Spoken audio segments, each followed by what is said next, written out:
સુરત મહાનગરપાલિકા કતારગામ ઝોન વિસ્તારમાં town planning scheme 49માં ફાઇનલ પ્લોટ નંબર 301 થી નોંધાયેલી ઈશ્વરનગર સોસાયટીના કોમન પ્લોટને રિઝર્વમાં મૂકતા સ્થાનિક લોકોએ હોબાળો મચાવ્યો હતો। હાલ ડ્રાફ્ટ પ્લાનમાં રિઝર્વેશન ન હોવા છતાં 20 વર્ષ પછી ફાઇનલ ટીપીમાં સોસાયટીના સીઓપીને રિઝર્વેશનમાં મૂકવામાં આવ્યો હોવાથી સ્થાનિકો તેનો ભારે વિરોધ કરી રહ્યા છે। ગઈકાલે પ્લોટનો કબજો લેવા પહોંચેલી મનપાની ટીમનો વિરોધ કરવામાં આવ્યો હતો, જેથી તેઓ પરત ફર્યા હતા।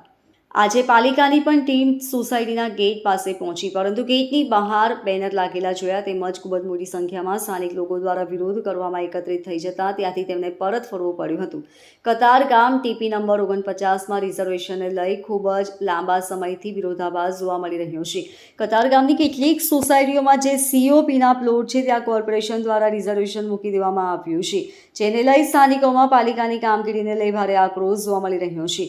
આજે ઈશ્વરનગર સોસાયટીમાં સ્થાનિકો ગેટની બહાર બેસી ગયા હતા અને ગેટ ઉપર બેનરો લગાવી દેવામાં આવ્યા હતા, જેમાં સ્પષ્ટપણે લખ્યું હતું કે જાહેર ચેતવણી આપી જાહેર જનતાને જણાવવાનું કે સુરત ડિસ્ટ્રિક્ટ સબ ડિસ્ટ્રિક્ટ તાલુકો કતારગામના મોજે ગામ કતારગામના બ્લોક નંબર 504/1 થી નોંધાયેલી જમીન જેનો TP scheme number 49 Katargam final plot number 301 વાળી બિન ખેતીની જમીનમાં આવેલ ઈશ્વરનગર કોઓપરેટિવ હાઉસિંગ સોસાયટીમાં આવેલ કોમન પ્લોટની માલિકી ઈશ્વરનગર કોઓપરેટિવ હાઉસિંગ સોસાયટીની ચાલી આવેલી છે, જેથી ઈશ્વરનગર કોઓપરેટિવ હાઉસિંગ સોસાયટીના સભ્યોની મંજૂરી વિના કોઈ પણ ત્રાહિત વ્યક્તિ, ઇસમ કે શખ્સ કે સંસ્થાએ કબજો મેળવો નહીં। તેમ છતાં જો કોઈ ઈશ્વરનગર કોઓપરેટિવ હાઉસિંગ સોસાયટીના સભ્યોની મંજૂરી વિના કોમન પ્લોટનો ગેરકાયદેસર રીતે કબજો કરવાની કોશિશ કરશે તો તેવો વિરુદ્ધ ગુજરાત લેન્ડ ગ્રેબિંગ પ્રતિબંધ ધારો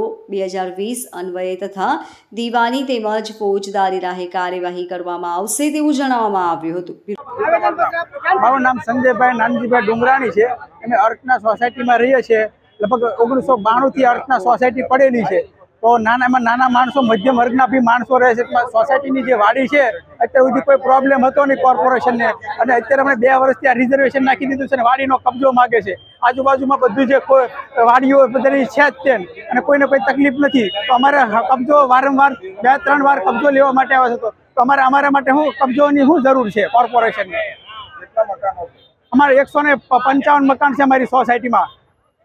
આ બધા મધ્યમ વર્ગના તેમજ બધા માણસો રહે છે, તો એક નાના મોટે પ્રસંગ માટે થાય એવી વાડી છે, તો વાડીની કોર્પોરેશનને વાડીનો કબજો જોઈતો છે।